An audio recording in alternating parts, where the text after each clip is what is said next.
जी अरे भाई पार्टी में जा रहे हैं, पार्टी में नफा बहुत है, मतलब सब मिल रहा है यार, 5,000-7,000 रुपये मिलते हैं, रोटी भी नसीब करने की टेंशन जी। तो मैं हम लोग ना वहाँ कर रहे हैं पार्टी में, मैं हम समाज वाले चलने मालूम है ना क्या निकलता है ये पार्टी में जाने के बाद सब पार्टी में चले जाओ जी।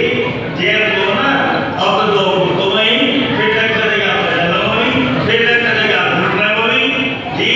चलो ये वाला और कुर्ता ये टोपी वो साफ लंबे लंबे बाल और टोपी वो साफ और नहीं नमाज के न बोलेंगे वो किसी काम का नहीं रहता। हाफिज साहब चले गए पार्टी में और वो जो हाफिज साहब आए जी बहुत मुझे खराब हो रहा सब तो दाल पेड़ा हो रहा सब तो सब है जी ना रोटी है ना कुछ है कोई होगा हाफिज गुलाम चले गए पार्टी बिगड़ गए। अल्लाह ने